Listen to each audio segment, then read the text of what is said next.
So that's the decant facility. Let's see. Meridian Court. There's a section of Meridian Court where we're going to do road and drainage improvements. We are getting a slip of funding to help pay for a portion of that project. We'll be bidding that in August, and hopefully we have to award and have a contract in place for those funds by the end of this year. So we'll be working on that. So is that the new developments there? The new apartments? Yeah, it's the road into those apartments, yes. Road into. Yep, yep.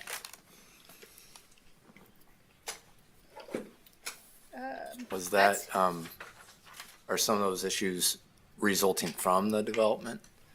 The road itself needs to be reconstructed, and the drainage and curb and gutter inlets need to be moved and placed in an appropriate location. So it just needs a complete reconstruction, and the asphalt is very, very poor. So it's not a result of that apartment complex. Down in machinery and equipment, we've just got kind of small items that are shared across the board throughout the funds. A light tower for working at night, a message board, and sign trailer, and then splitting of the engineering truck. So that's really minor equipment purchases in this fund. And that's it. That's really the highlights of the stormwater fund. Any follow-up on storm sewer? Okay, Should we do you're more than welcome to jump in with that while they're getting ready for the next section, we have two people who won elections again for the third time in 6 months. So what's getting to be like an every couple month process, I think we need to swear you in again. Can you remember the words? Do you know them? Okay. So if you could please stand up. Just so we're official. I don't want anyone complaining. And when I say I state your name, don't do the caddy or the Animal House thing and say I state your name. Use your own name. Blazing Saddles too. So, all right. I state your name. I, Carrie Gabriel, Do solemnly swear do solemnly swear that I will support, protect, and defend that I will support, protect, and defend the Constitution of the United States the Constitution of the United States and the Constitution of the State of Montana, and the Constitution of the State of Montana, and I will discharge the duties of my office and I will discharge the duties of my office with fidelity. with fidelity. So help me God. So help me God. Okay. Official one more time. if you just want to pass those down. Just have pass them these down and Sign them and fill them there out. you go. We'll get your autograph on there. It's kind of nice. Do you have any words you want to say after this? I wonder what the turnout was. There, now we're official. It was high, actually. Was it? I think it was higher than. So jumping into the solid waste fund, which we've had several work sessions and are also in the midst of bringing forth the recommended business plan and related assessment. We can do the same thing, jump back in for the full review or just answer questions that council may want. Obviously, this follows exactly what we've talked about in those reviews. Just trying to see what may have within there that may pop out. I say finishing up business plan.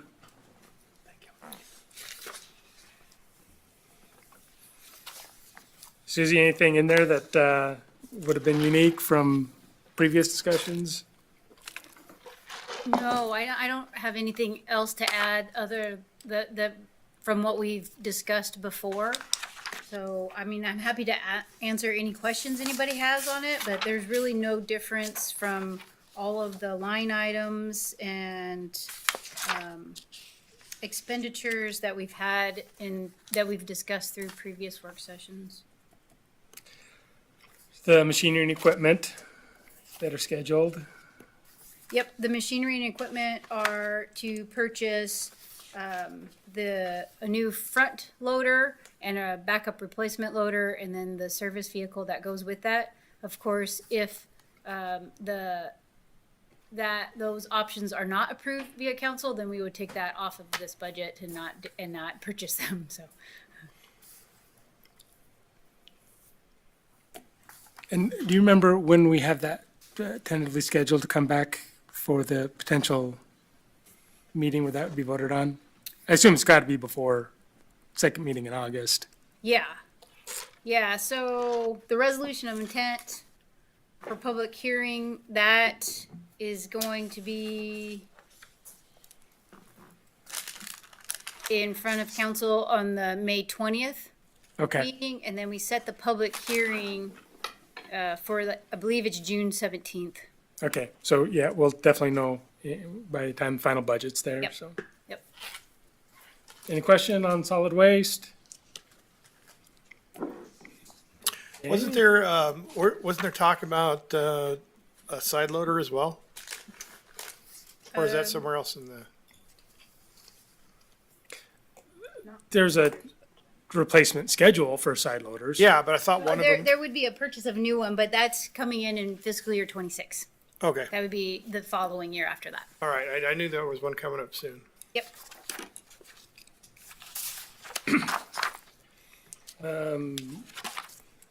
ARPA funds, a lot of projects that were approved previous years. Talked about the fermenter rehab last night. I don't think there's anything new within this, Susie, that we didn't hit before. Nope, the two remaining projects that we have are the fermenter, which we're looking to do an alternative delivery system, hopefully. And then, we are currently working on the wastewater treatment plant influent, pipe and diversion structure. So that construction is happening, right now. So we're anticipate that'll be done by the end of the summer. So, and we'll have closed out all of the ARPA projects except for the fermenter.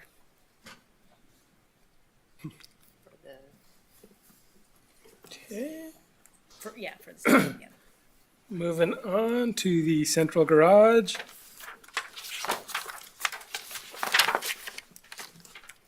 It's fund based upon work done for our different departments by the garage, so it's a cost-based fund in and of itself. So the expenses are what it basically takes to hit on and maintain our fleet. So what you see is basically a reflection of those costs incurred. Do have one capital component, a undercarriage wash as part of the wash bay. Up for some of that. Susie, any additions that you want to add? Is that because of the de-icer? It's gonna help with, remove, yeah. It's definitely gonna help, Thank you, Mayor. maybe prevent the rusting of the material of the equipment so fast. Nothing else to add, Doug, really. Okay. Pretty. Any questions on central garage? Okay, if I would have known it was gonna take all of 10 minutes, we would have powered through Public Works last night. Susie, Terry, apologies. But as Amy was saying, well, I have to come back, they should have to come back too. We might have questions at the end, so.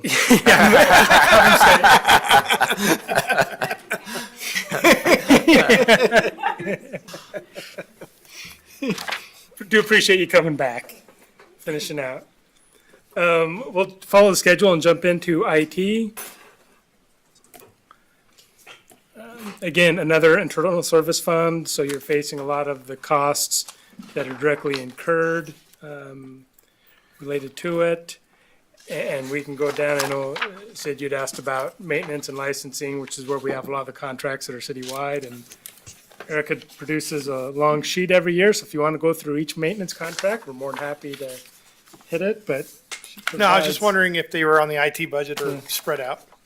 And the answer is both. Right? Well, the maintenance line item is one that there is a pretty substantial increase. And in that line item, this year, we have electronic timesheets for our police and fire. They have separate scheduling sites that they use and are still using paper timesheets, and there are a few other departments that are still using paper timesheets, but we're actually going to be integrating data that is exported from their scheduling systems and import that into our electronic timesheet system so that we can have those staff do electronic timesheet as well.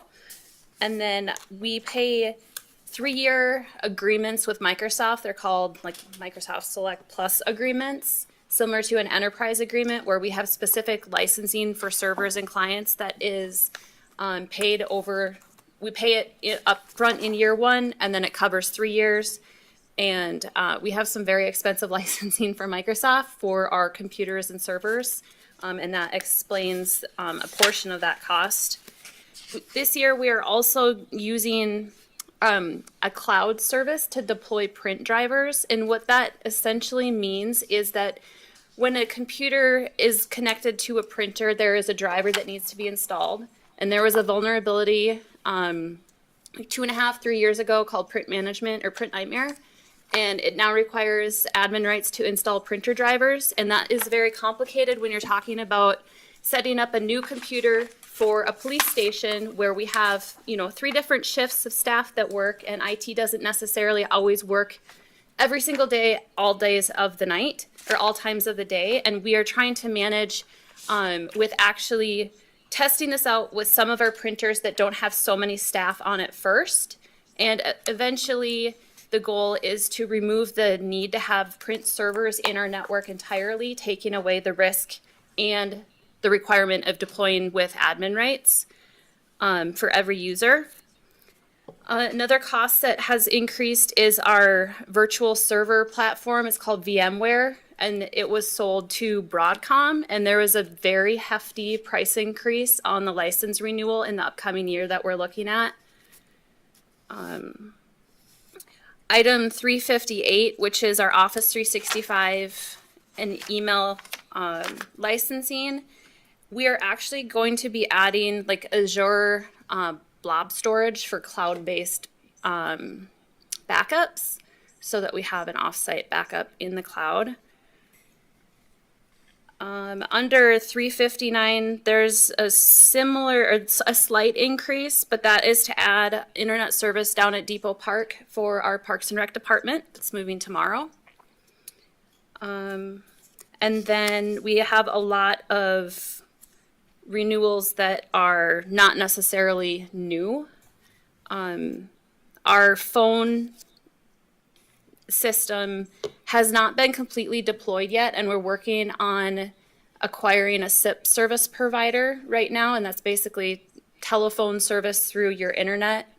And at that point, we've paid licensing for the upfront cost of year 1, so year 2 is less for the other licensing, and we will be, so the phones actually have less money in it this year.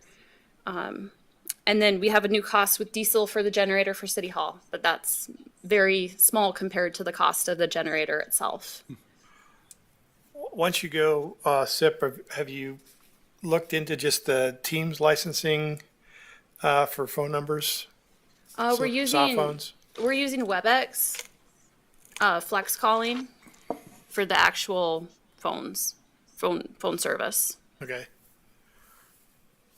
And we went through an RFP process to determine what we were going to do with phones to get off of the Centrex phones that we have used quite solidly for a long, long time. And we're trying to make sure that we maintain that continued service. You mentioned that you were going to be exporting and importing the timesheets for fire, I think fire police, right? Yes. Is that cost for consulting, like building the code to be able to do that? It's the integration. We have given them the format for police. Fire is a more complicated system.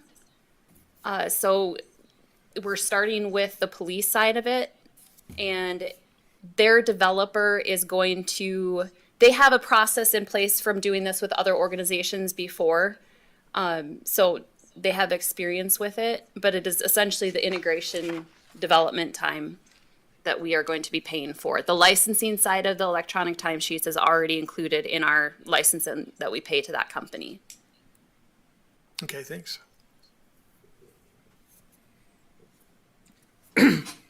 Any questions on IT? Any feedback from the homework from last night on council devices? Preference, one way or the other? What was the question?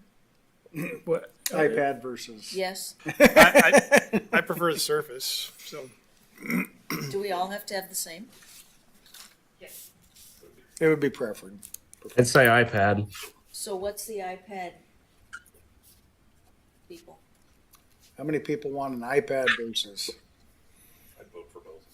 I have no Say preference. iPads. Yeah, I don't use it enough to I'm an care. Apple person. I just find their operating system more user friendly. Is anybody not using the device now because of the interface of using the Surface versus the iPad? I'm not. I bought my own iPad. I use my own iPad. I'll take an iPad, please. You don't need to buy me one. I have one, so it's all on the server. It's all on what? All my emails, all on the server. Oh, yeah. So So we're kind of hearing iPad. I'm now up Yes. to like 5 for iPad. I've never used an product like a computer, so I might need a Yeah, tutorial. I I know, right? I'm not a tech guy, so. I refuse to use an Apple product just because they control their data. You don't. The advantage with Microsoft is that they guarantee that you control your data. So that's why I do. That's why you can give me, or you don't have to order me one. I'll just use my own device if that's the case. We will confer. Okay. We Okay. won't make a final decision. We'll chat about it and come back. So some good feedback initially. Okay. Well, if there's no more protects the data. on IT, we will shift over to police and fire. And to start off,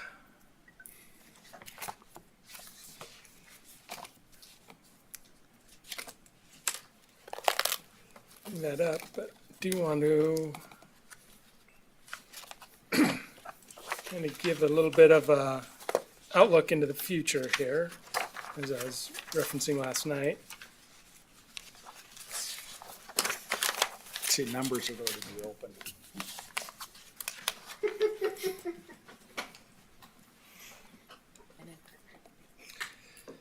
Okay, so our dedicated levy. What we basically did is laid out everything, a lot of first-year startup costs. When you talk about, 20-plus people adding in, outfitting, vehicles, physicals, all that stuff going into it. A lot of initial startup costs. What I have here, conveniently color-coded, police personnel, fire personnel, and this would be the second wave when we get the next station built.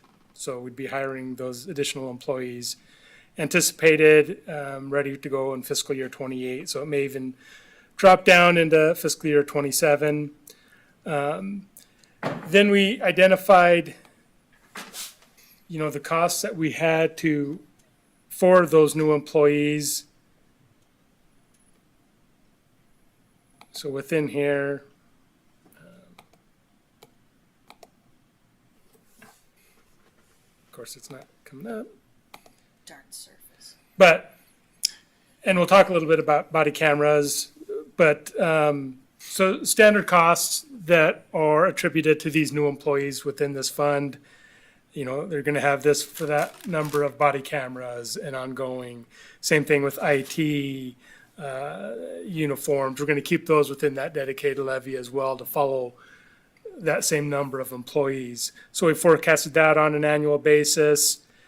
Capital replacements coming in where you see vehicles out here, along with those ongoing costs. and it just kind of continues on through. Did that the same thing for fire. We're going to have some of those ongoing costs. Again, IT, the startup, the turnouts, all that same gear, and whatever stays with it. Again, same number of physicals for those personnel, training components for those, uniforms on an annual basis. Stretch those out as well. Capital outlay, this year, and it's more identified in the actual responder levy that you'll see, but have all that capital within here. But again, even factoring out replacement vehicles and ambulance order. Basically, we're at that point where we're going to be having an ambulance every other year now at this point with what it's looking like. Now that may be adjusted depending on various items. But you also have ladder truck being scheduled out. This year has a fire engine. We had one that should arrive right at the end of fiscal year 25 from the 2.5-year order.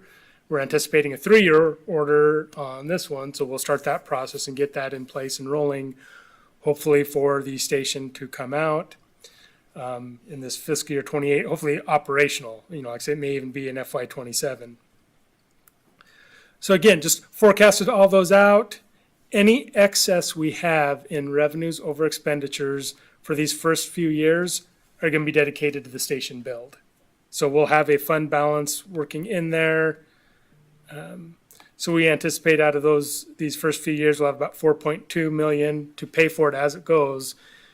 Also 2.5 million in impact fees we'll dedicate to that. And so we anticipate that should be enough for that, but obviously we have that levy in place for it. So again, put all that out into a forecast, and as I mentioned last night, added in 1 FTE vacancy savings within each division for police and fire. And it's amazing. You think, okay, for $0.6 million to start off with, and we're already looking at, okay, where are we going to run into some trouble points? And really, it all depends on the value of the mill. If the value goes up, let's say it goes up a 10% time, well, that'll have a huge impact. But just I factored in a 3% annual increase, but just say it goes to 6%. You can see a pretty big difference occurs in there. And I would anticipate that over time, it'll be above a 3%. And so should be good as those mills track that component. Items I was talking about last night that deal with the permissive levy. So the 60.9 mils is what we're authorized through the dedicated levy to mill. For fiscal year 24, that was 4.6 million. It'll probably be higher this year. So we'll levy that entire amount this year, whatever it is, just because we've got that station to build and all that equipment to start up front. But we do not want to double dip what we told the public we were going to do. And we had that health insurance incorporated into those 60.9 mils. So whatever it is, we end up levying it, and actually I think we anticipated going half of this because we just didn't want to create a big balance in our permissive levy fund. Normally, if we add one person, we'll do the full family plan to make sure we have enough funding related to it. We're talking 20 people. Probably not all of them are going to be on the family plan. So we'll probably cut this in half, but levy the full amount. So if we have to cover some of those expenses this first year in the health, we can with the dedicated levy.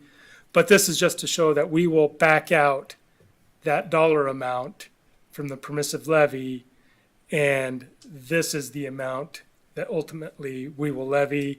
And, it may be 57, maybe 56.5, whatever it is. We just are not going to double dip with that permissive levy. We just, like I say, ethically it'd be inappropriate to do that. So we will keep track of this through there. We're keeping everything in a dedicated levy fund for all these expenditures, and we'll transfer permissive levy funds into that. Just so anyone asks what happened to that dedicated levy, I want to see the books on it. It is right there, ready for everyone to see from the very beginning through the end. just easily to track and have everything in there. Mr. Russell, is that something that we're doing this automatically, but we're all gone 5 years down the road, whatever, maybe you got a new city manager, new council. I'm just saying, you win the lottery. Easy. You win the lottery, but what I'm saying is there something we should do to document and create as a policy, kind of like we have on our reserve? Our policy is to have about a 20%, to have a 20% reserve. Is this something on a permissive levy we do not double count? Let me think about that one. I mean, obviously, you know where the intent is, and it would be unwise to shift and modify that. But then you also don't know how regulations are going to change at the state. If they change permissive policy levy can change, too. components. So, let me ponder that in terms of what that is. Just wondering about something documenting it. Yeah. So a future council. Yeah. Let me. There's a lot of carryover things we just kind of know. This one's pretty easy in terms know. of a dedicated fund for that. I know, but it's also pretty easy to adjust what happens at the state level with what they're collecting on education mills, but they fail to do that. You can all stay away from that one. This one's entirely under the council control. I won't. I'll go jump right in on that one. Then, because I don't want to have to see a mayor sue the taxpayers to get the money like a governor had to sue the taxpayers. Well, you say, we will have this ready to go. And, like I say, one thing we can do is incorporate this. Well, I think I did incorporate into the budget letter, the forecast with it. So definitely want to have that there. And from our perspective, I think it's just good having that as a dedicated component so people can see exactly where it's at. But yeah, let me ponder in terms of formalizing it. The one thing I'd say, anyone can change that revenue policy as well. No, but at least there's a documentation. Yeah. I mean, there's an understanding And, of why. and you really can't bind future No, councils. but we can give them a to those. roadmap of why. Yeah. So let me ponder that in terms of how that would even look within a established resolution type format. Any questions related to what I've put together here, kind of the timeline of items? As you know, we're advertising and we're testing right now with trying to get people out on the streets as soon as possible, simply because, we had a great vote from the public, great support, and we want to put that out as immediate as we can. So those are those efforts right now. I know we've gone through the first round of police testing, and I don't know if you have a speculated date of when some of those first officers would be on the street. If they'd make it in mid-July, late July, August. So I made a job offer yesterday for the first officer, and then there are 3 more in backgrounds, and they could be by July 1st, which is Okay. our first day we're able Okay. to have that funding. And I know, jumping over to fire, they're looking at, I think, end of July or mid-August as a potential. This one is. Yeah, so our applications close June 15th. We'll make a selection in June, and then we'll have the interviews in July. Tentative academy starts first part of August for 13 members. So, and I think one of the key components, and we've always stated, and departments have been good on that, is a desire to get them filled up as quickly as possible, but don't want to sacrifice character. They've spent a lot of time building that culture and that character, and that both have identified that trumps a lot of items within there. In fact, as we've gone through some of the challenges over the last year and had open seats where we needed people in within the police department, character did not fit, so they've gone short rather than sacrifice that important position that is the interface with the public. So, there's nothing further on this. Jump back into police. Oops, there we go.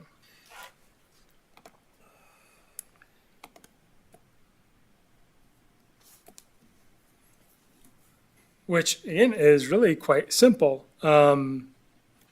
With that levy and those components, one thing to highlight, and Jordan, maybe you want to touch base on the body cameras and the shift that we've been pushed into and how it's going to look now? Yeah.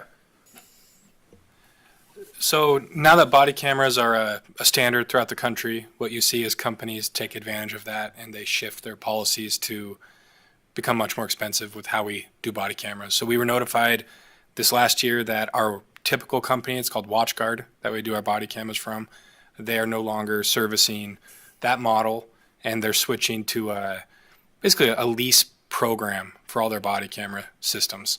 And it's 5-year leases, and we started calling other companies, and that's standard now through everyone. That's what they're all doing. So it's a big cost. While looking at that, we found Axon, which is probably the largest body camera company in the nation. Within their system, they offered multiple things that we also need. Digital evidence storage, our entire TASER program is also included, our body cameras, our fleet cameras, our interview rooms, it's all integrated, it's all digital evidence, unlimited storage, and then also a program called Standards, which will help us track early intervention problems for our employees, whether it's behavior or use of force. It's a system that tracks that, as well as officer complaints. It's a software system that does a better job of retaining that information, allowing for reporting of that information. It's all built into this Axon company. So what you'll see some of the cost changes are, for instance, like 218 equipment would typically include tasers. That is now all included in the 219 Axon. Those be a lot of software, and if there's specific questions about the servers and the cloud-based digital storage, working with IT, a lot of that is actually a cost saving. So instead of us spending 50 or 60,000 soon on another server to have our own information stored, it is now all stored digitally and cloud-based within this Axon system. So while it may seem expensive just by looking at the line item, as we look out 4 or 5 years, it's probably a very similar cost, and also comes with equipment refreshers. We'll always be up to date on equipment. Body cameras are replaced every 2.5 years. Fleet are replaced with every new car, 5-year rotation. Tasers are replaced every 2.5 years. It includes all of our taser cartridges, training cartridges, everything's included. So on one hand, it was a big change to look into and find out what's best, but actually now that we're into it, this is a great way for us to keep forward and up to date and modernized equipment all built into the program. Seems like that would be safer too, so. Yeah. Safety. Yes, and it's easy to get behind with this, and with this program, the updates are just automatic built in. So really this price for 5 years, it's an annual price. Really it's including a whole refresh also. So that price will include refreshed body cameras, refreshed car cameras, and tasers, all priced into that.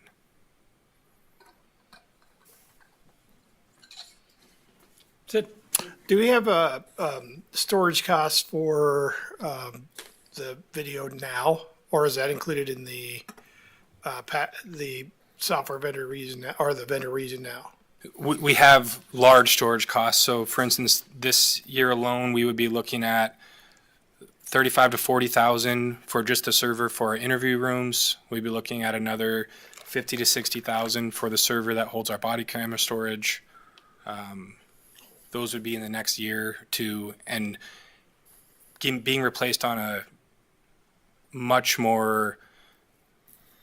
quicker pace. We have to replace these now that our digital evidence is growing so fast, where with Axon and all the cloud storage, it's unlimited how much we can store on that.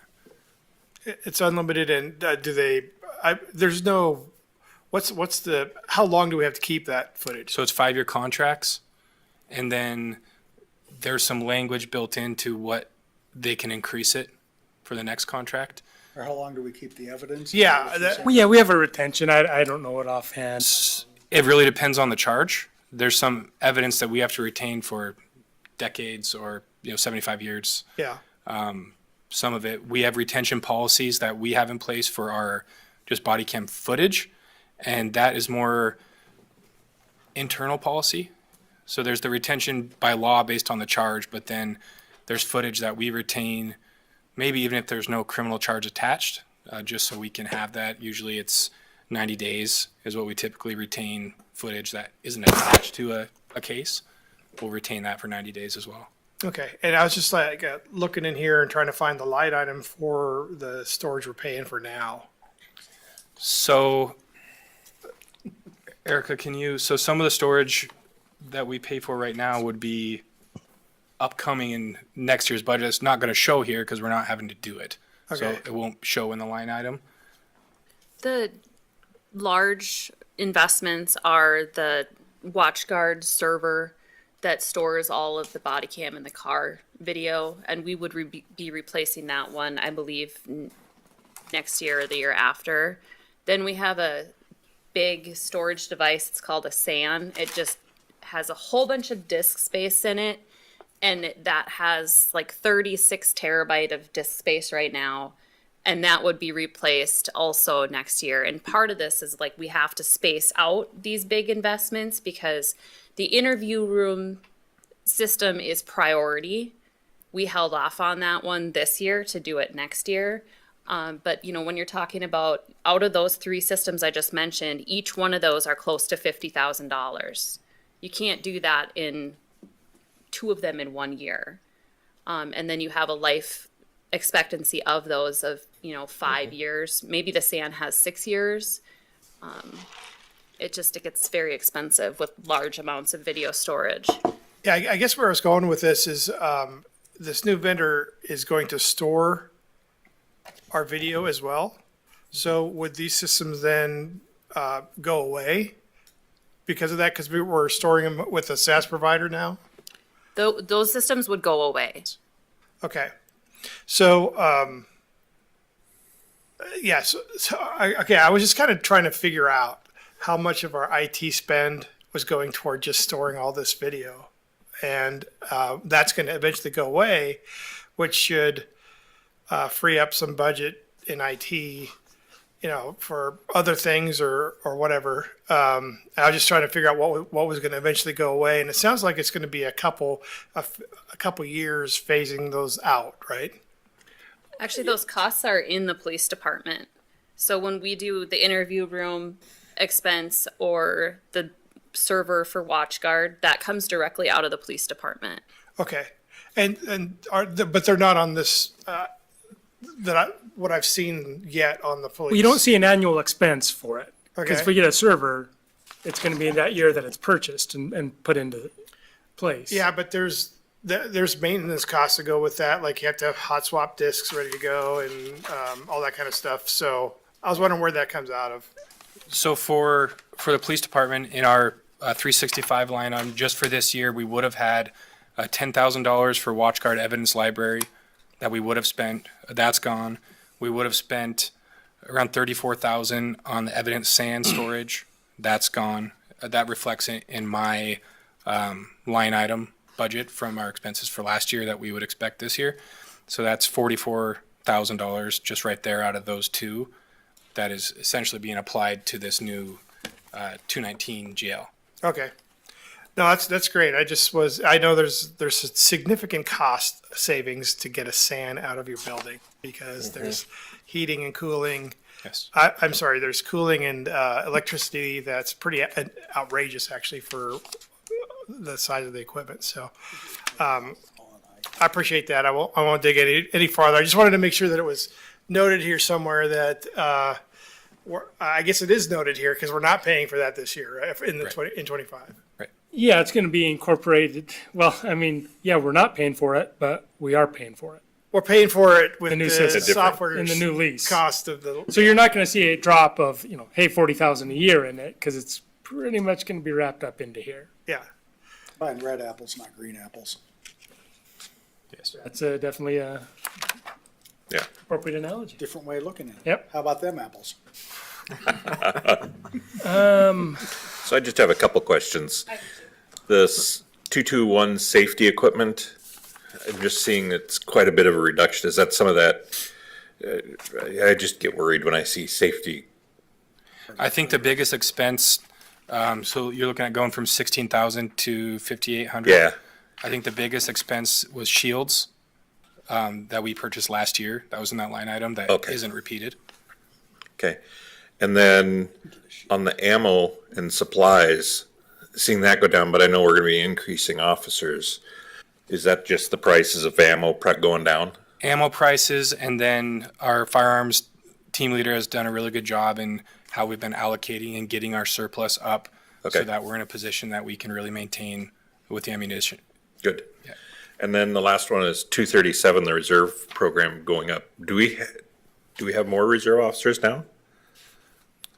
Or am I thinking that's a different type You're of looking reserve? at actuals versus, Yeah, 237, I show it, we maintain at 1,500 a year. Oh, okay, that's why, sorry. That's what I see. Okay, I'm good. You answered one of my questions. Just talk about line 234. What is included in crisis negotiations for $4,900?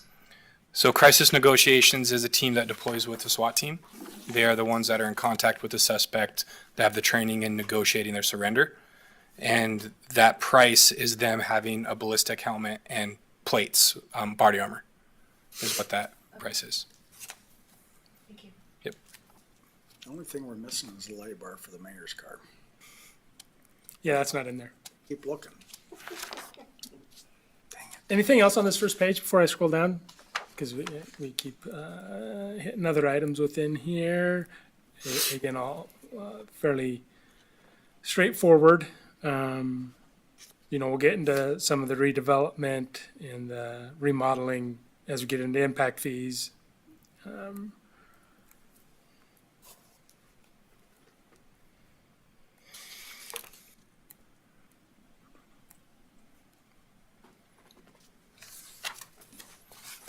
But we'd open up if there's any questions on any of these items, detectives, animal control, parking. Scroll back up. To which one, Jessica? Just the page before. It was at the top. It just says medical services with an asterisk. Why is there an asterisk there? On line 388, medical services, there's an asterisk. What is the asterisk for? Well, see if we can reach back and blame Roger Nassett. I think he had us put that asterisk in there at one point. Yeah, mine doesn't show that, so I don't okay. know what, it shouldn't mean anything. The medical is for, sometimes there's inevitably, as we were talking last night, it's built on an Excel platform, so these are put in there and repeated over years. And we change them and we, adjust them. So there may have been something that we wanted to highlight one year that, Okay. because yeah, you're definitely right. If there's an asterisk, you should have a footnote at the bottom. Yeah, there's no footnote. Make a motion, we strike the asterisk.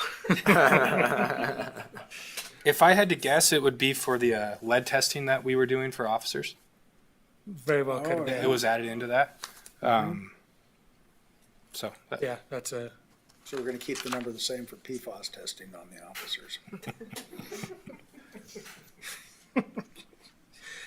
so, You're no longer doing lead testing then, or? So the lead testing, when that occurred, I don't know what year it was, but we still offer lead testing to every officer. Okay. Still out of that. We also have lead-free ammo, and our range does not have any lead in it. It hasn't for years, yeah. but we still offer it. Yeah, we removed it out. Now it's a courtesy to those employees. I don't think it's mandatory anymore. It's not mandatory anymore. We were doing it mandatory once the initial concern came up, and like I say, we have a lead-free range, lead-free ammo, but still offer that testing there just as a courtesy if. Okay. Prisoners, room and board. Okay, we jump down into special revenue funds. Maybe start with impact fees. So last night, we identified the evidence room remodel as part of that, of the downtown impact fee as an approved project. In here, we have a shop complex, the usage of the impact fees for remodel of that facility. See if I can get to the right.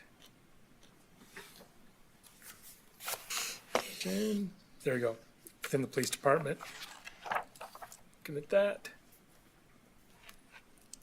So, and we're starting, actually set up the meeting for next week to start that process now that it looks like Parks is really close to moving over to Depot Park. So that's the old Parks building then retrofit.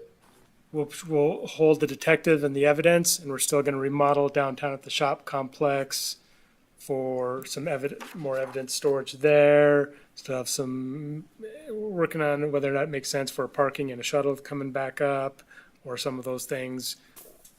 Got a few shifting rooms, especially with levy coming on with additional personnel, so kind of working through those specific details, but both facilities will undergo a remodel. With that move, I mean, how much space is that opening up for you guys down there? Because I know you guys are so cramped. Yeah, so with Parks moving into Depot Park and evidence and investigations able to move into the Parks and Rec building, it provides a lot of flexibility for us to make this downtown building work. It has just enough space to give us some options. I'm glad to hear that. That's awesome. Yeah, I think your comment was you couldn't believe how much space Parks had. I was wondering why they needed that for so long. That indoor swimming pool and. Right. Oh, yeah, I didn't see you, Chad, right behind me. But anyway, like I say, that will start up here. Those discussions and figuring out how to, manage those projects themselves.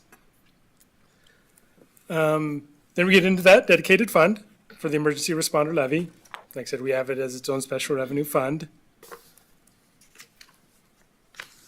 Again, same things I already went over, but here you can see them broken out a little bit more clearly in terms of those costs that will kind of be ongoing to support those personnel within it. In the police general fund budget, there was one vehicle replaced as a capital. It's because we already bought two previously this year when we were hitting in. And I think those are on the streets right now. They're not on the streets. They're That was the finishing other up. one that They're came. upfitting. Yeah. Okay. But yeah, I do have those two new patrol and two unmarked for the detectives. And then again, just the M&O equipment to bring those 8 personnel on.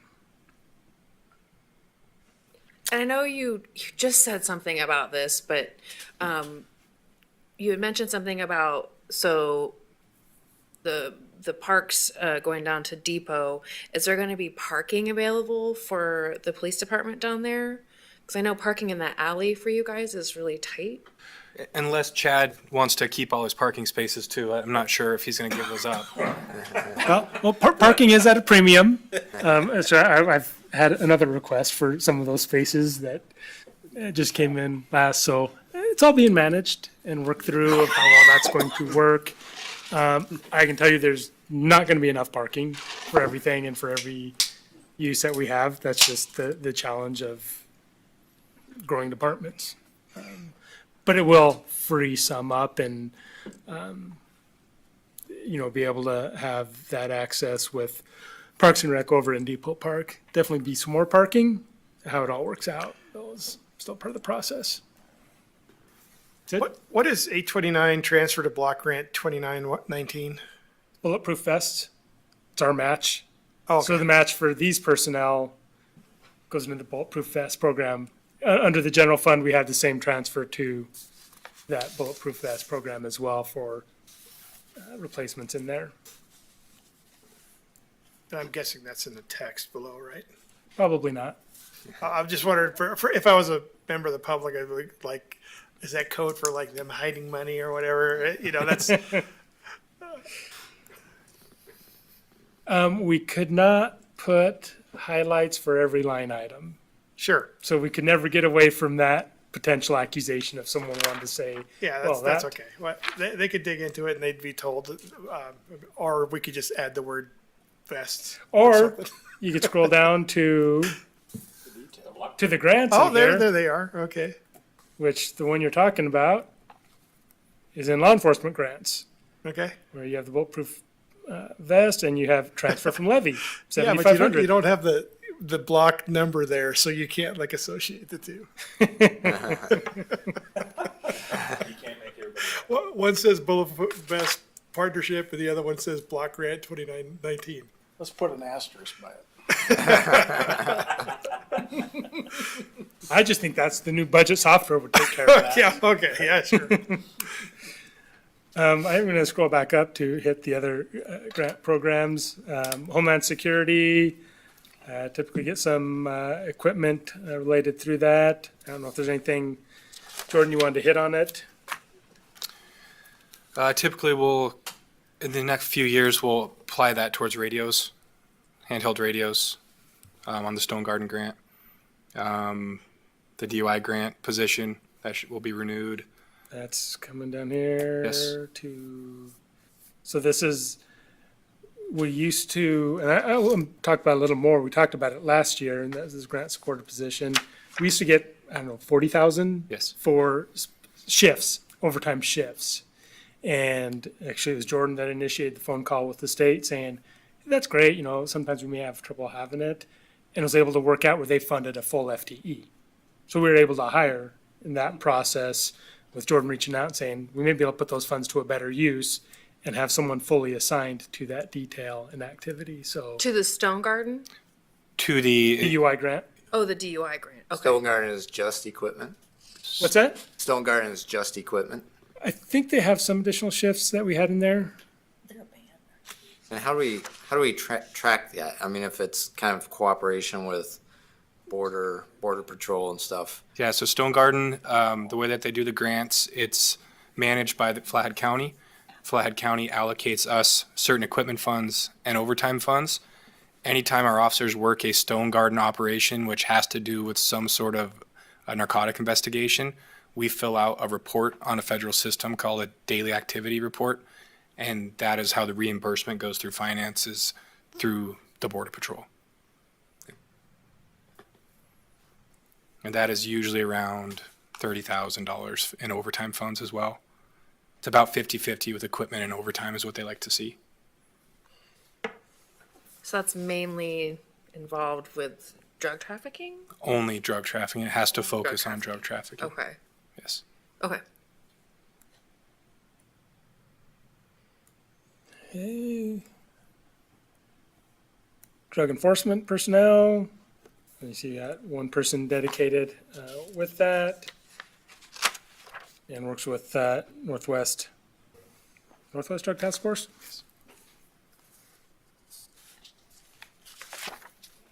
So touched on the DUI grant. That basically funded that full FTE. And then miscellaneous law enforcement grants. There we go. Roundup for safeties through there. We've got different things throughout the years, so we just kind of place them in here. Obviously, always get JAG grant. Typically, always get bulletproof vest. But I don't think there's anything different this year than been in previous years, other than maybe looking at going after some additional grant funding for the body-worn cameras. Right. We will hear back on that by August for that grant that we applied for.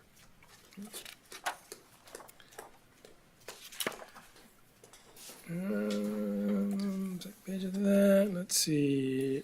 Opioid settlement, going to the co-responder program. So one thing to touch base on is we had the initial settlements that were incorporated into the MOU. Since then, it seems like it's been 100 more settlements. It's probably like 5 that we're getting funding from. Need to touch base with the county on that to amend the MOU, because we only had the ones that were right there at that time to see what we want to do with that and incorporate it in, but may definitely strengthen that co-responder program. So you may see an amendment coming back on the on that MOU to modify it to account for those other, gives that authority to distribute those funds as well. Do we have the second hire on that co-responder? We do. Yes, just this last week. Oh, really? Yes. Oh, great. It took a while to hire for that, right? It did. Yeah, but she's slated to start July 1st. Great. Good news. From the community or? No, she's from out of state. Okay.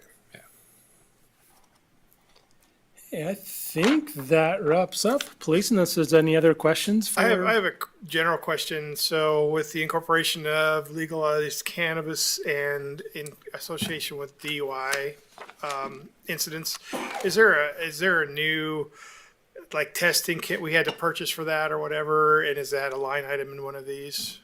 What do you mean legalized cannabis? What? Well, Just like the so statewide? if somebody is driving under the influence, but it's for cannabis, Right. how do you detect or tell that they're over the legal limit? So right now we use blood draws. There is technology that incorporates other testing to test for the nanograms, but we rely on blood tests So they get sent like, where is that done? to the state crime lab. Okay, So no different than an alcohol blood draw. sure. It's the same. okay. It's the same process. So we take them to Logan Health.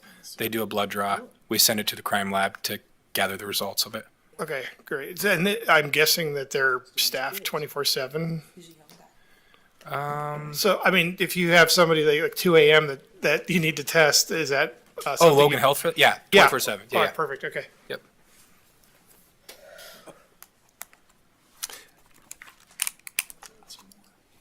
Okay, any other questions for law enforcement? I guess just follow it just out of curiosity. So you send it to the state lab, but how long does that take to get back? Lately, a couple weeks. So what we do if there's indicators that someone's impaired, we don't have to rely on toxicology to have probable cause to arrest. So if there's obvious signs of impairment, we would still incarcerate them, and then the charges go, finalize as the results come after the fact. If there was not much physical impairment and we get a blood draw, it might be something where we take them home until, pending the results that come in. Officers just have to make that call about what they're comfortable with. Luckily with THC, it reduces inhibitions. All you usually have to do is just ask them, hey, are you smoking? They start giggling. Oh, get a giggle meter. That's actually not a law enforcement technique that we use.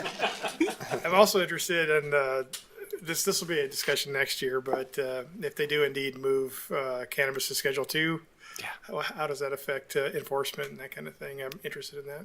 Yeah, I've been talking to our attorney about that for multiple reasons of what change that makes if it's now a medicinal, regulated medicinally. Changes things, for sure. All right, we'll move on to fire then. And I'll remind myself that just because I think it's funny doesn't mean I need to say it.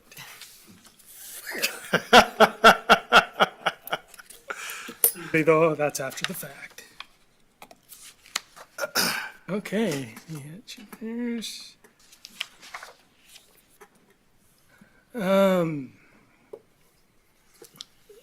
Really, again, same story. I'll start off with the capital. A lot of it is within the dedicated levy, so we'll hit it there. Do anticipate, potential interest payment on the engine that should be arriving. And that's within the capital. The other items, Dan, maybe you want to touch on the building maintenance and what you've been able to do over the last few years and what we're looking at this year and how that extends on, especially up on 62, just really kind of changes the face of it a little bit. So Station 62 was built in 2006, 2007, and pretty much it has exactly everything's the same. So the interior paint, exterior paint, the lighting this year, we were able to budget and get everything changed to exterior lighting to LED lighting. We budgeted for it in this last fiscal year, but this next year, the exterior paint, it needs some help. So it's almost 20 years. So that's one of the items that we budgeted for was to take care of the exterior of the building, and then next year we'll do the interior of the building. So we're in pretty good shape once we get that done, and then next year we'll take care of the interior. But that's what that additional cost is for Station 62. So it's a beautiful building. We want to keep it up. We do have some soffit material that's starting to fall down, things like that we do not want to let that building get in disrepair. So. See that pop up as well in facilities, because I know Chad's looking at some repairs on the doors. I don't know if that's all at 61 or is it both 61. for the doors? Yeah, The downtown. garage doors coming up and down. Apparently it's a frequent item of work, especially probably in the winter when it don't Yeah, come especially down. when the bear needs to get out and they can't get it out when they have an emergency, that's, pretty bad too, so. Dan, anything else within fire budget that you want to know, hit on? Most of my stuff was just really minimal increases. A lot of that is the increases we do see were pushed over to the levy. Of course, with increased staff, we've got the safety equipment, physical costs, for physicals, things like that. Those costs were able to be transferred over to the levy. So, a few little things that, obviously janitorial supplies, you have 13 more people, we're gonna have some more toilet paper. So I had to increase, just minimally, things like that. But majority of this, as Mr. Russell brought out, was able to be pushed over to the levy for those costs. So fuel is another thing. We're gonna have a dedicated second engine at 62 running all the time. So, there's obviously increases in fuel. We'll have a couple of new administrative training captains and EMS captains that will have a vehicle. So there's fuel costs there that need to be captured as well, so. Transfer to ambulance fund is down. Is that because of the levy as well, or is that just, Yeah, shift in ambulance order or rehabilitation to the dedicated levy, and we'll get to that. Yeah, That okay. would have, otherwise that would have been in the general fund. So yeah, you're seeing that benefit, not just Relieving within our the emergency general fund response, because of but that. does relieve some pressure on the general fund. And the drop in contract services. So that was the CPSM. CPSM study, which we won't have next year, so. And that came out of both, it was split between fire and ambulance, so you'll see a decrease in that.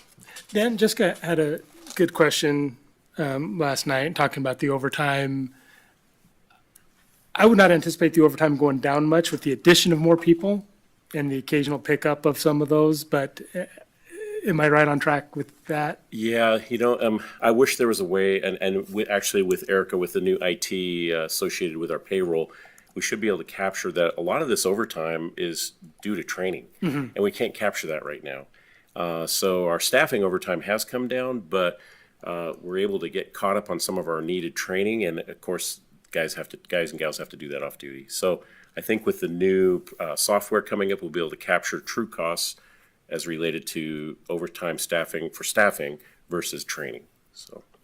Yeah, I don't know, and so I didn't know if it'd go up, but I'm pretty sure it wouldn't go down, just because you're Yeah. adding in new apparatuses as well. And from those components, I'll put it in there, but I did want to reiterate, because it's a good question as it relates to it. Yeah. Any questions on fire before we shift over to ambulance?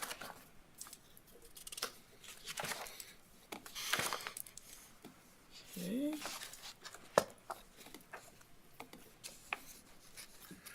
Mr. Johnson, one of the things you brought up was the decrease of the transfer to the ambulance fund. We also had a fairly good increase in our reimbursement from the county, from the EMS levy, so that also contributed to some of that as well, too.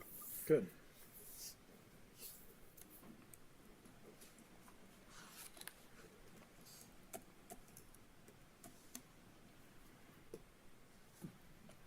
Yeah, and I don't remember much shifts or change within that. So we still have the debt reserve payment for the one ambulance. It's, geez, I'm trying to think if that's year 2, 3. No, there's, So we have a remount this fiscal Yeah, year. which is not in this. And then we've got a new one the following fiscal Yeah. year, yeah. this one is year 3. Okay. Any questions on ambulance? Okay. Again, fire grants, same thing that we have within PD, just some miscellaneous ones that come through. Although, the radio one, if you want to touch up base on that, Chief? So we, again, entered with city, actually this year was Blankenship Fire was the host for the AFG grant for radios for Flathead County. If we are successful, we should hear by August. And what they will, since we are, right now we had to purchase some radios that are being programmed as we speak because we've had critical failures. If we are successful with this grant, they will reimburse us the amount of what the grant amount was for a portable radio or a mobile radio. So we would get reimbursed that money. As we look to the future too, though, if we are successful with this, we're going to have additional apparatus that we're going to be adding that we'll be able to just use those AFG radios towards the new apparatus. So there's a couple of ways we'll need to look at that in the future here, but again, it's all up in the air. This was our 4th submission, and we're competing against large departments with bigger needs around the country. So it's very difficult for these AFG grants to be successful in Montana. So, but we should find out by August. So. Is Fire still on analog, or did they make the transition to digital? So they're still on analog, Mr. Nunnally, but there is discussion. Some of our channels are on digital, but most of ours are on analog. There is discussion of turning to digital in the near future.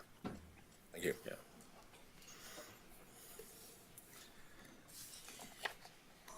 Hazmat, if you don't mind giving them an update on. Yes, we were really fortunate this past fiscal year. As Mr. Johnson knows, we accepted a $80,000 hazmat sustainment grant, and that doubled. It was $40,000 in years past, so $20,000 a year, and now we're getting $40,000 a year. And as we know with firefighting foams, this came at a good time for us. We have to replace all of our foam. And we've got some foam that we do not use, but we have on hand that we need to dispose of properly. I'm following a lot of leads right now that are turning into dead ends when it has the initials of PFAS associated with that. So I may have to, hire a hazmat company to remove the foam we do have. So again, that would be additional costs. But with this hazmat sustainment fund, we can replace the foam with it. And I'll check, but we may be able to also dispose of it too out of this fund as well too. So that was a very timely grant for us. So the new foam does not have PFAS? It does not have PFAS in it. Yeah, I think it was outlawed.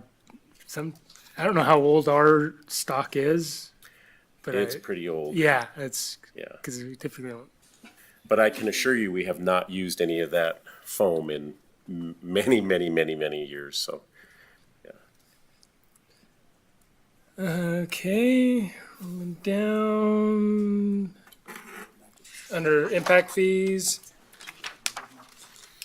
So really looking to allocate that 2.5 million, which is essentially our balance, put it all towards that as we identified with what we would do during the levy discussions. We will come back to review impact fees at some point here. Have to go back through the impact fee committee. They've gotten through it. And then now obviously we have a change in terms of sources that are buying some of that equipment and some that's being used for the station. So again, you can't double dip with them and you have to identify if you're using other sources. So it'll take a whole new impact fee group committee review, and then they'll come back and then to appropriately time things out. So it's a, anticipation, because like I say, we're about 20 years from the previous station. You may be looking at that 15, 20-year time frame horizon for that next one as well.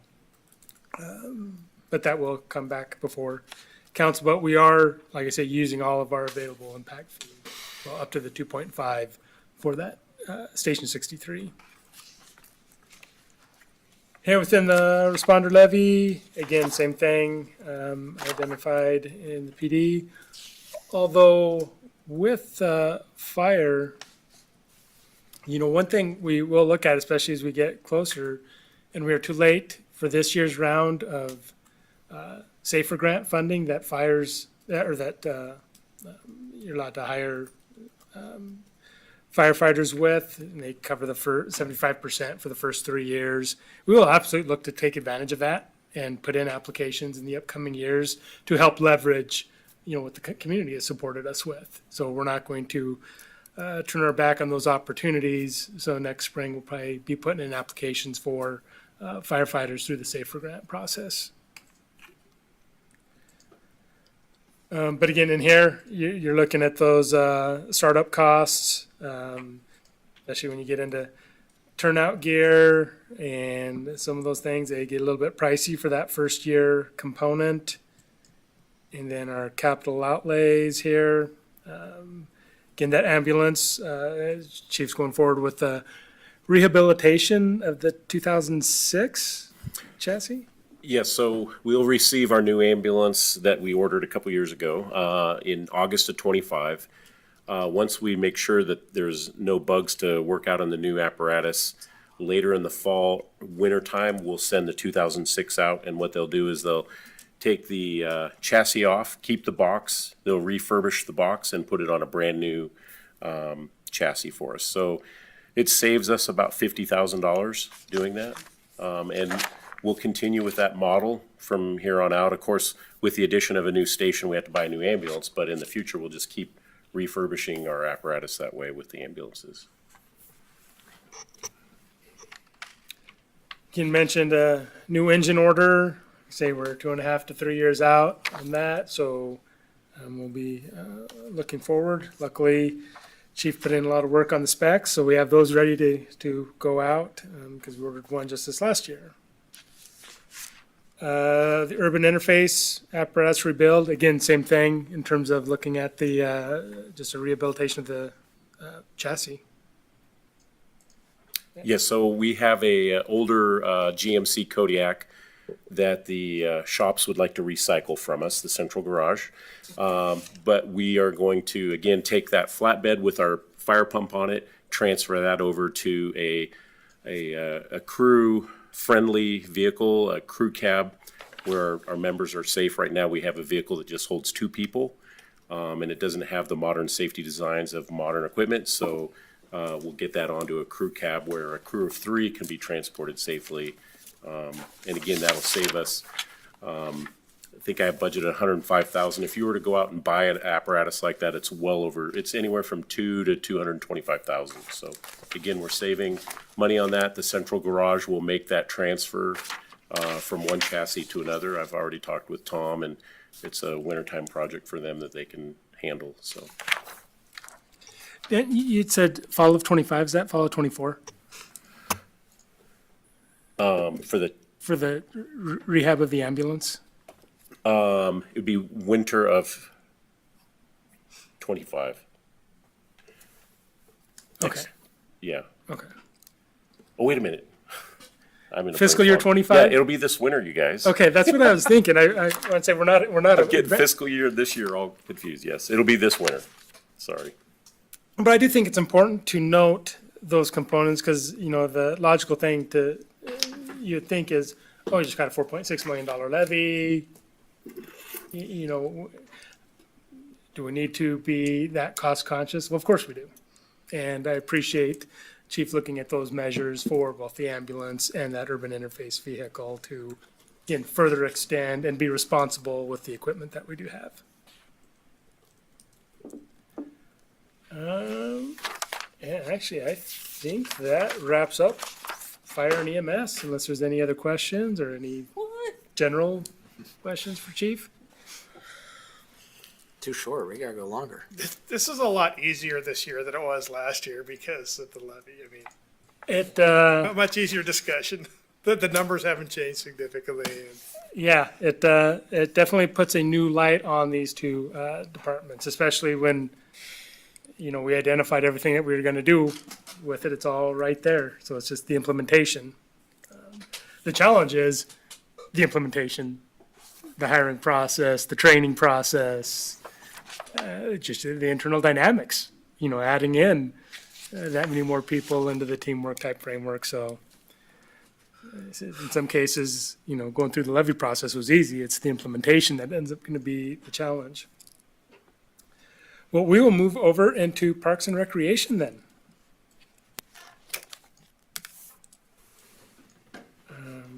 First component is within facilities maintenance in the general fund.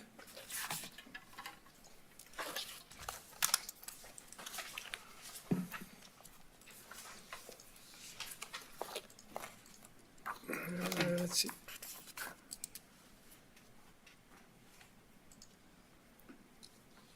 Chad, if you want to go ahead and just kind of, highlight some of the things you're looking at within, especially like 920 or any of the other items that you need to call attention out. Yeah, so this year, looking at improvements to different facilities or things that need to be replaced. Over at the public safety building, there's 2 boilers that operate the heat system for police and fire. We replaced one this year. We replaced the worst of the 2 this year. Looking to replace that second one with this coming fiscal year. The other thing is there's a cooling tower on that same system, so as we get into spring, it's what provides the cooling over there. There's several items that need to be rebuilt or replaced on the unit in order to keep up with the demand that the unit sees. And so we're looking at replacing some cooling fins, some bearings, some shafts in order to revitalize the unit and not replace the whole thing. One of the things that, in order for me to get my budget approved by finance, I have to figure out how to replace the roof this year at City Hall. We have a couple places in our roof. We've tried to chase leaks in the roof, but it's to the point now that we just need to go ahead and replace what's up there. It's an existing roof that was, I don't believe, when we remodeled the building to move City Hall here, that it was touched. But evidence, even in the council chambers, that we do have some active leaks going on, so we have budgeted funds for that. As stated earlier, Station 61, the doors get utilized a lot, so we have a couple rebuilds that we need to do down there to keep them functioning properly, and so that both fire and police don't have door breakage in the middle of an active situation. And then in front of the public safety building, there's some planters around the building that over the years, the brick is degraded and looks really poor. So we're looking at taking and fixing those components and painting them again and revitalizing those areas. Probably the other biggest thing is with us moving to Depot Park, it's an additional 4,000 square feet of janitorial custodial needs. Instead of looking at trying to onboard somebody for this next fiscal year, we've chose to add a contract to augment what we've been doing and also use that same contract to go through some of our facilities and do some of the deep cleaning that we haven't been able to do with just having one custodian. So 354, you do see an increase in there, but it is, again, it's for the additional 4,000 square feet of our new office building, and then coming through some of the facilities and doing some deep cleaning. I have a question about the boiler system. I know on the residential side, heat pump technology has come so far in the last few years that it's now kind of the most efficient heating cooling system. Have you looked into that on kind of a bigger scale of these buildings? Does it pencil out and make sense, or? So on the public safety building, I believe the cost would be cost prohibitive just because of the sheer size and how the facility is put together. We do have heat pumps at Depot Park now, trying to look for efficiencies. But the boiler, the system is in place. The rest of the components are good. So I don't know that a complete rehabilitation would be cost effective. But understand the point that as we move forward, there may be other technologies. And I believe in 2007, 2008, we did go through and do some efficiency work to the units over there through I forget what the grant or the act was called, but we did go through and do a lot of efficiencies to recoup some of the inside air to help, I'm trying to remember how it worked, to preheat the air instead of exhausting it out the building. So there is some technology there that makes it somewhat more efficient. And of course, the boilers that we're getting are a lot more efficient than the 25-year-old boilers that are there. Great, thank you. Any other questions on facilities?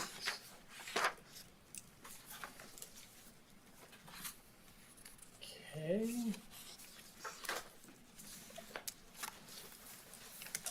Going down into special revenue for parks.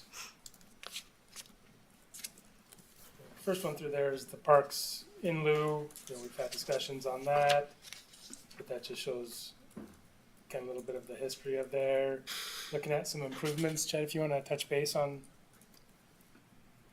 looking at down to the expenditures through there. Oh, yeah, so a couple things. We want to leverage some of the funding to build this was on this year's budget, but with everything that we've had going on, we couldn't devote enough time to get it done.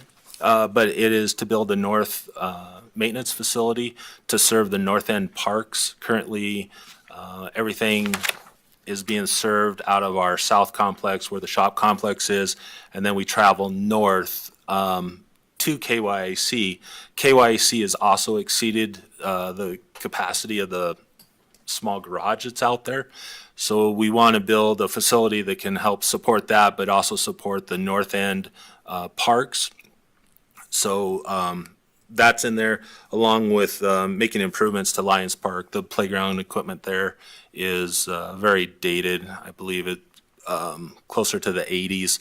And so we do have some Parks and Lieu funds through a project that happened down there, and would like to utilize to make the improvements to Lions Park playground equipment.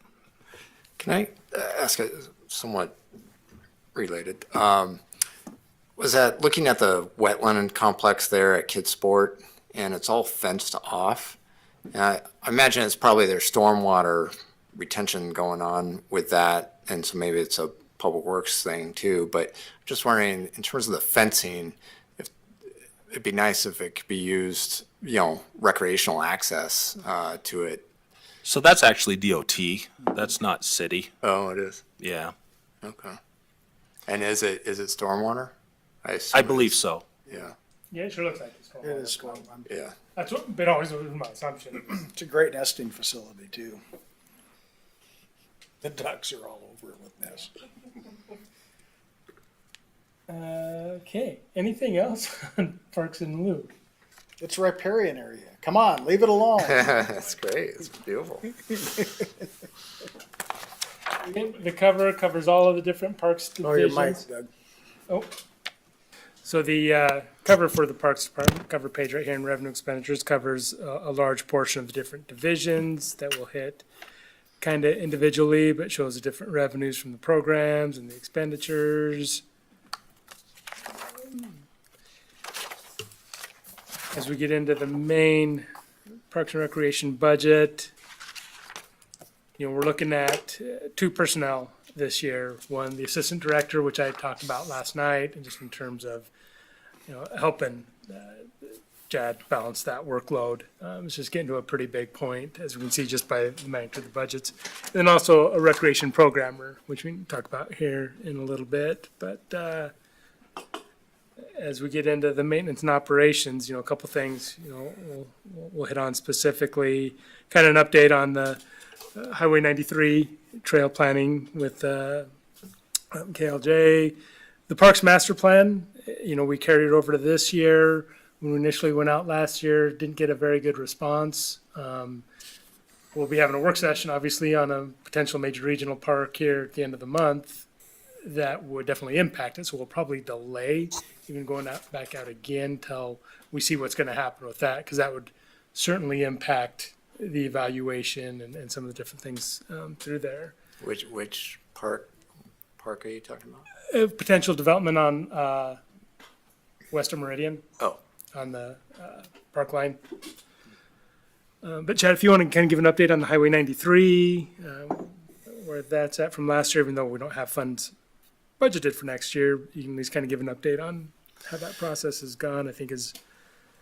So we've met with KLJ. They have two preliminary designs addressing what MDT had asked us to go through years ago, which was looking at an on-system design, so following the grade of the highway up and around and connecting to where we had stopped previously at the church. I forget the name of the cross street right there.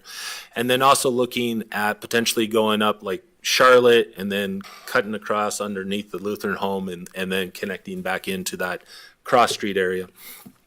So we have a couple designs. Obviously, one is going to be a lot more expensive. They're working through a few more details that we had questions on. Once we get that back, we'll work with planning and public works to take a look at those designs to make sure we don't have any more questions or concerns. One of them, the more costlier one, is right where all the utilities are, and talks about relocation, which is huge up Highway 93.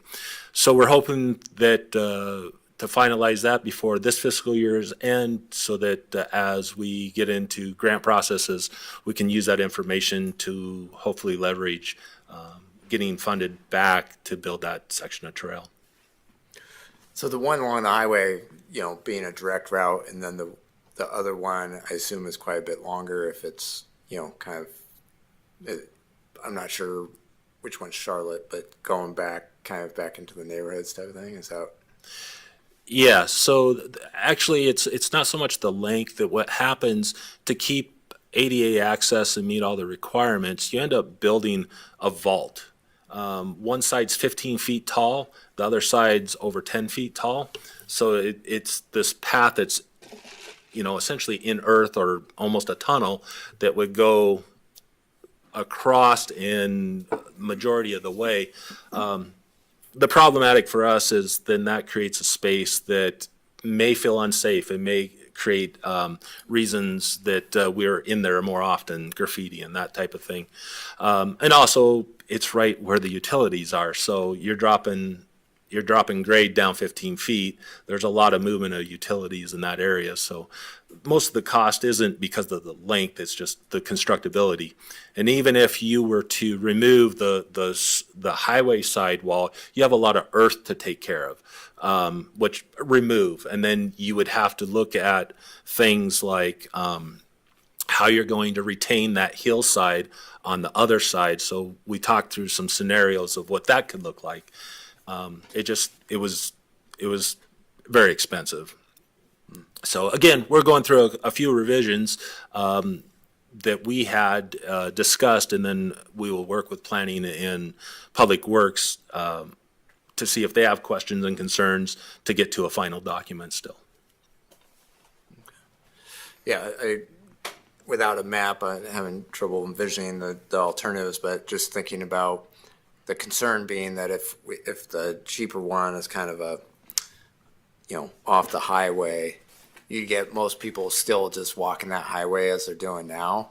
And I'd hate to invest the money in this kind of alternative route and then it not be used because people are just going to take the highway anyways, Yeah, and that's part of the discussion. And of course, council will see those options at some point too, and be able to weigh in on their concerns and their desires. But this was put upon us by MDOT originally.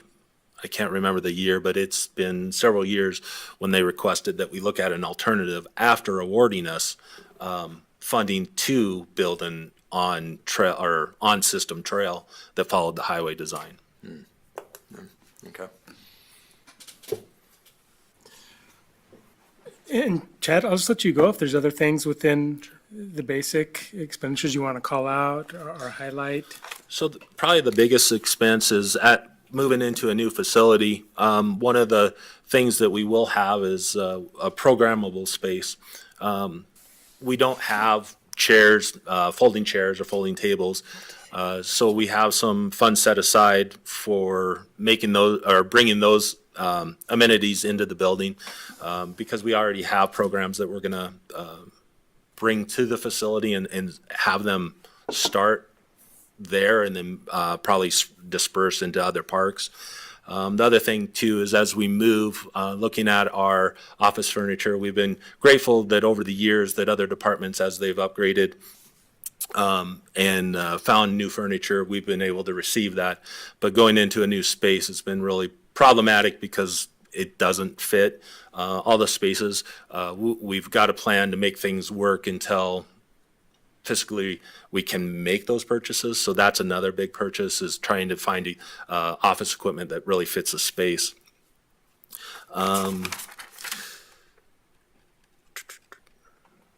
So, and then another improvement that we're looking at is the camp center. In the wintertime, Flathead Valley Hockey Association uses our camp center for the ice rink. And over the years, just between their use and our use, the interior needs to be painted again. So Recreation would like to get that painted, brighten it up, make it a little more airy. And the other thing is that we do have 110 participants, not including staff, of course, that are in the facility. And so at times it does get stuffy. So they've asked us to invest into some air movement inside the facility so it's not so stagnant. Because again, it was designed as a pool building. Seasonal, people are supposed to be outside, but we do use it for inclement weather, so it does get a little stuffy in there. So those are, 362. that one is 362. Okay. And then in that same facility, they use the stainless steel sinks. Some people call them prison sinks, but they've been there since the pool was built, and they're starting to have leak pinholes and stuff like that. So we need to look at getting those replaced. I think we've got temporary fixes in right now, but need to get them replaced before too long.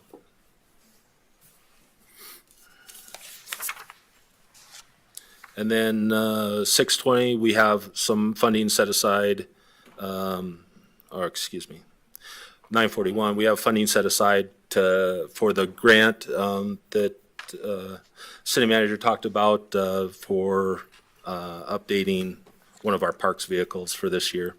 So I don't think we're leveraging the full 55,000. We're setting it aside for what the grant doesn't cover with the purchase of a new truck. Any question on the main parks? Okay. On the, I don't know if we covered this, but the hybrids that we're purchasing, where are the vehicles if we've selected them yet, and then what are they replacing? So for us, it's a half-ton pickup. I think Doug may have more information on the specific vehicles. We were just looking at a half-ton standard cab 4x4 pickup that we're able to utilize. And as far as replacement, I'm sure it's a Ford Ranger that we had received from the fire department years ago. I like how you got the fire department worked in. Yeah, in terms of what those are going to be, do not know yet if it's going to be, the Ford came out with a hybrid. Toyota has seemingly a popular hybrid. So those are things that'll be worked out, and whether or not they're a 4-door or a 2-door, dependent upon that. So yet to come in terms of exactly what model that's going to be and what goes through the bid process. Well, that was, in terms of my comment earlier when that had come up, and my concern was, I'm less concerned hearing we're replacing trucks, because my concern was we'd have like a sedan or, a small truck and replace it with a huge truck, which, you don't necessarily get the efficiency if you're replacing it with a small vehicle with a large vehicle, right? Yeah, more than likely, if you're replacing a truck that is probably 5 years old or more, any new truck is going to far surpass that, and especially a hybrid is going to have. Some of the hybrids, though, don't get much better miles per gallon than that we've seen. Yeah, So- I mean, that was my point. It's like you could buy a non-hybrid, Camry or Corolla or something. It's going to get a better mileage than a SUV that's a hybrid. And so Yep, nope, they'll be replacing trucks. So. Okay, scrolling down, the athletic complex, talk a little bit about building project there. Chad, I don't know if there's anything you want to highlight through here. As far as KYC, it's pretty much status quo out there. We have, a Tommy gate for our deliveries of paint and stuff, so our guys can move that stuff around, or seed or fertilizer. So that's really the only things that we're looking at and it's really not that much.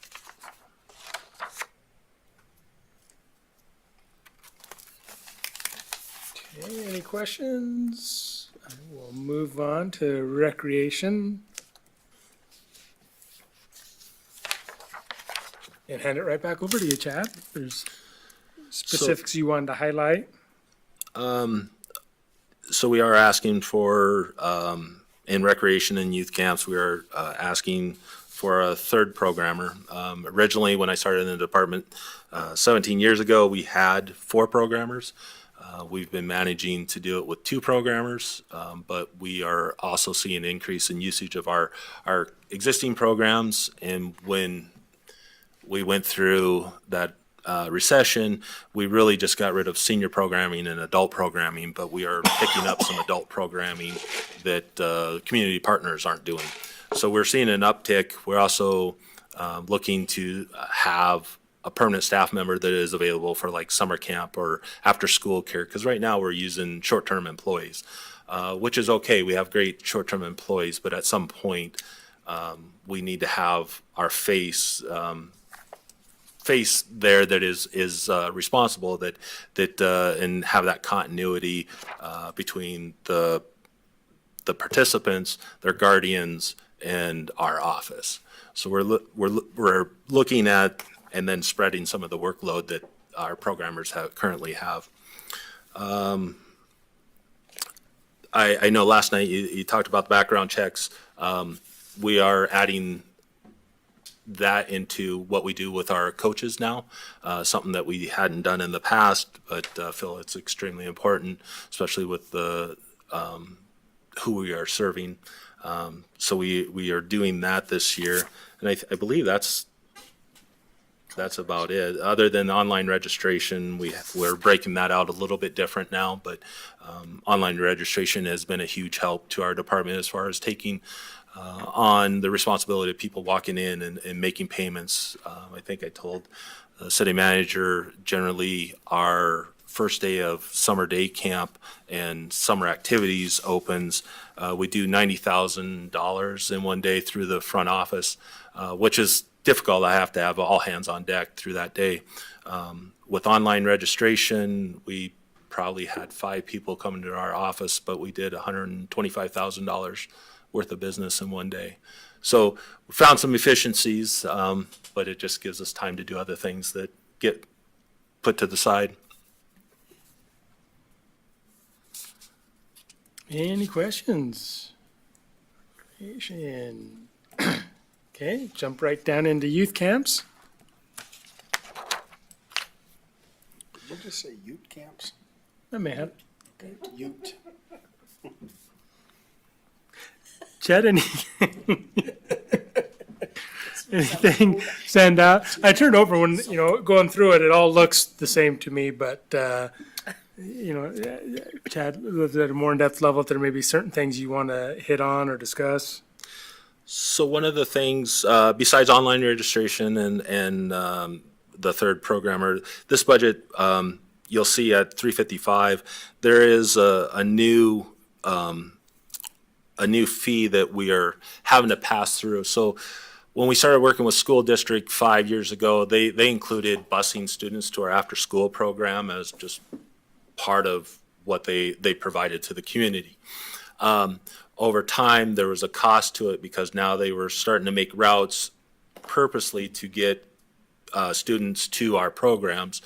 For a while, we tried contracting it out, ran into a few things, and went back to the school district and worked with their vendor on providing the same service through their vendor. The school district at the time said that they would collect the fees and pay the transportation company in order to bus kids to the after-school program, which was great, helped us out with budgeting. We didn't have to do the collection part of it.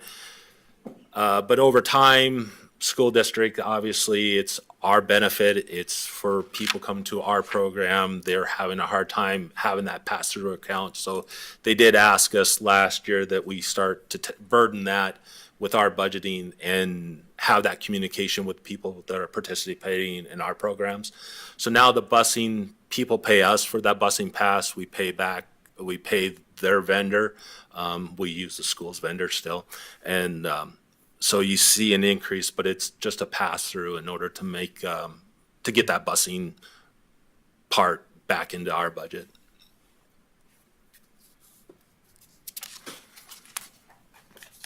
Okay. Your online registration. On the fees that are associated with the online, do you charge that as an additional percentage back on credit card use? No, so our credit card use, when we do our budget, or excuse me, when we do our mini business plans for all of our programs, we just include that as part of it. So feel that the majority, especially now, are not cash customers. So we build it into the program. Online registration wasn't part of any of the fee structure, but the efficiencies that we see and the benefit to the community, being able to participate after hours, probably outweighs any additional fees. We will be in the next fiscal year, we'll be coming back and we'll go through our business model and we'll make sure that all of our fees are good and then propose another increase to whatever that needs to be. There will be, since we're talking about fees, we will be bringing, so online registration, our reservation calendar and fee schedule doesn't quite fit our software program. So we need to make a small tweak to that, and we'll be bringing that to you guys. That will enable the public to be able to make those reservations online without our input. However, we will have some caps, like if they go over a certain amount of people, they will have to contact the office, or if it's certain parks like Depot Park, because usually that one's around special events, they'll have to contact us because we need insurance and we need some other things to happen. But we want to streamline our reservation process, and how we have it set up now doesn't fit the software program. And there's not much change. I think when we looked at it, we had a few existing programs that utilize our pavilions, and it went up a little bit, but most of them either were neutral or slightly less with the new models. So, but we'll bring that forward too, so we can again make everything more user friendly. Okay, thank you.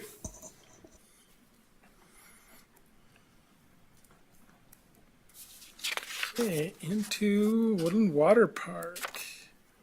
I know we have some capital within there, but Chad, I'll turn it over to you.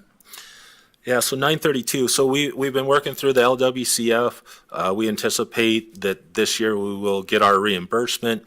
However, we didn't get everything done that we needed to get done through the LWCF as far as maintenance items at Woodland Water Park. So there's two items that are left, and it's the lap pool and the lazy river, and it's coating the pool.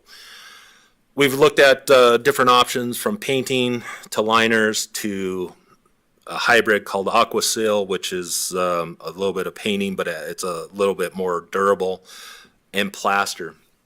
So the two components, the lazy river, we are looking at what's the best we can have for longevity and reduce the amount of maintenance out there, and the same with the lap pool. Well, looking through it, we're proposing that we put a liner in the lap pool, which is a membrane that goes on the inside, provides a barrier between the concrete and the participant. It has about a 15-year life cycle, but it doesn't require any work other than general spring cleaning. Currently, painting is roughly every 3 years. We're having to go in there and paint the pool. It doesn't provide any other protection. You still have to go through the same cleaning process, but it's somewhat costly to do. Painting, for instance, the lazy river is $121,000. Putting a liner in it is $145,000.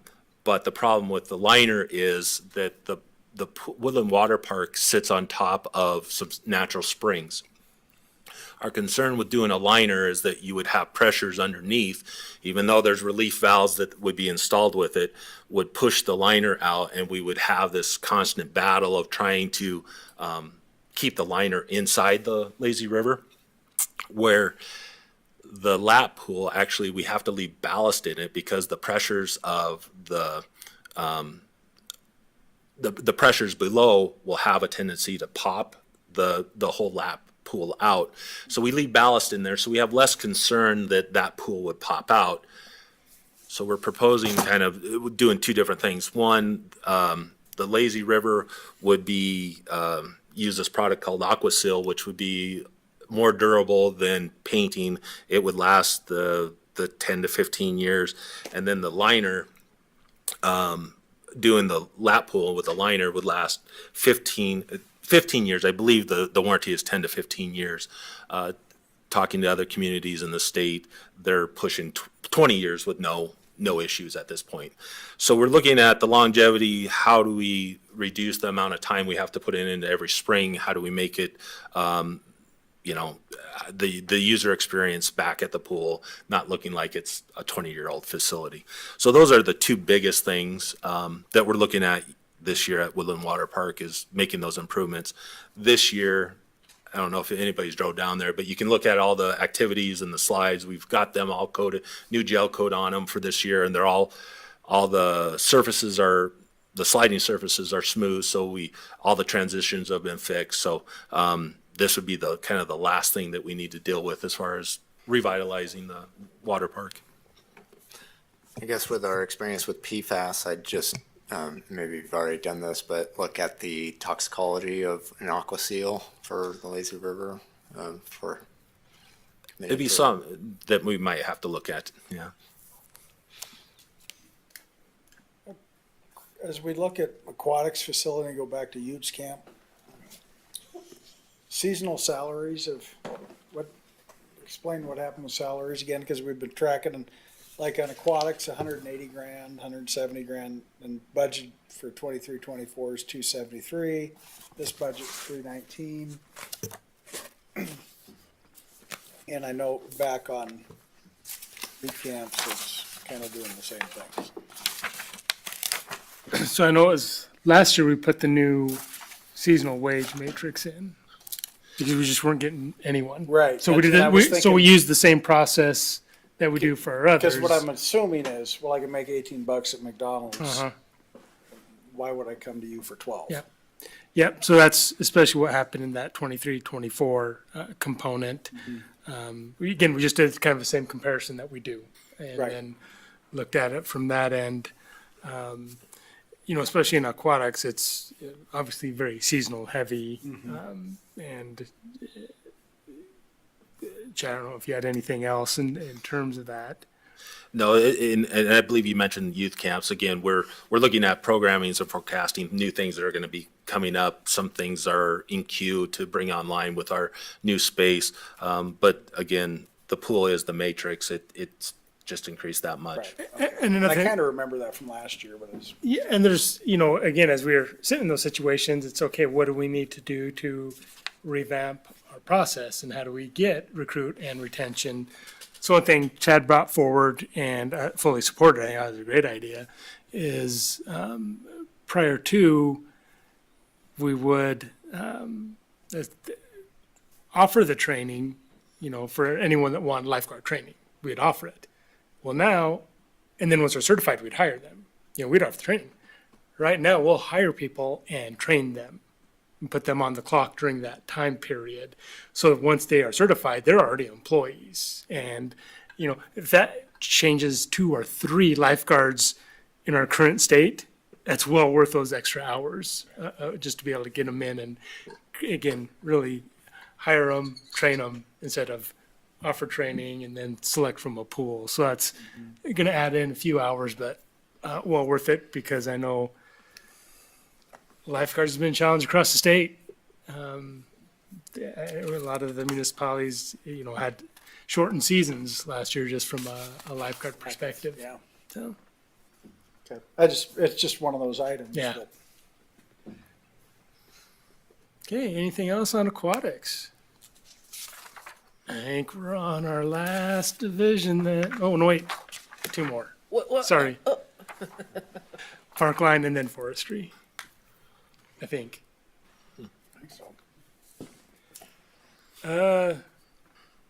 Chad, again, I'll just turn it over if you want to kind of give an update on terms of how the program's been, what we're seeing. So Parkline Trail, I think that, as far as funding, you're not seeing much of a change. A piece of equipment, looking at a water tank to aid us in some things that, some maintenance items on the trail. Probably the most difficult thing is hiring our seasonals out there, trying to find people that want to work and be able to help out the Parkline Trail. We did just information for the council. We just worked with the landscaper who originally put in the trees and planting materials and replaced, I believe it was 25 to 30 trees and 90 plants along the Parkline Trail. So we did that warranty items. We're also working with the silos. They have some landscaping they have to do that was affected by their project. So we're hoping that in the next few months that we have that all complete. So making the trail whole again and having that, don't have those areas of construction going on or planting materials that have died out. But again, Parkline Trail is pretty much, as far as budgeting is concerned, is pretty much the same as it was in the past. Questions on Parkline? All right. Now into forestry.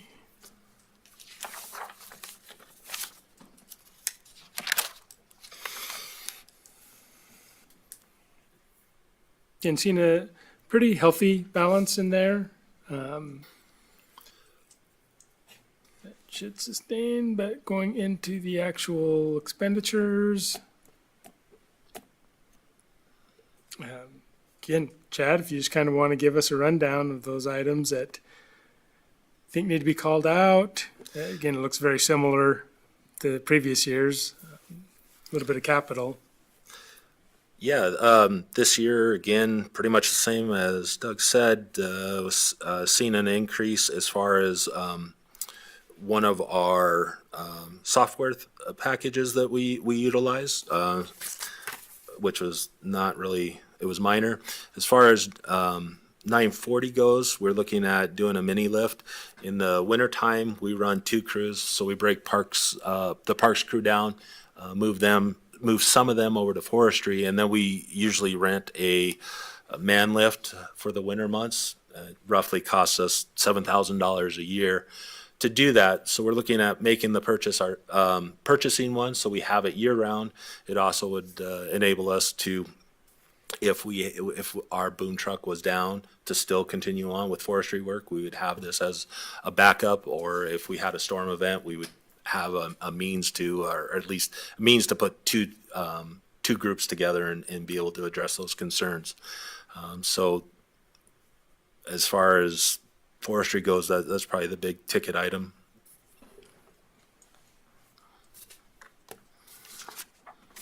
Any questions? Any department budgets you want me to go over again? Just for fun. Public Works. What's that? Public Works. Just start at the beginning. And Start at the beginning. Any follow-up questions in general? All right, well, one, I'd like to identify, again, and you hear me say this every year, but really appreciate tackling some of the assessments and work plans throughout the year, because 5 hours is much better than 20 to 30 hours during this time frame. You've been able to hear from a lot of our department heads about their programs, and I definitely appreciate the work that they do, because they're always looking out for the community, and it's good for them to be able to have some time to be able to demonstrate that. But I'd just be remiss if I didn't just say my appreciation to Amy and Julie. Didn't hear a lot from them. They've done tremendous amounts of work, and I am so thankful of the work that they do and that they're part of this team and program. So just be remiss if I just didn't mention that and call them out for the work that they're putting together and how they coordinate all this. And outside of that, we're done. Thank you. Thank you.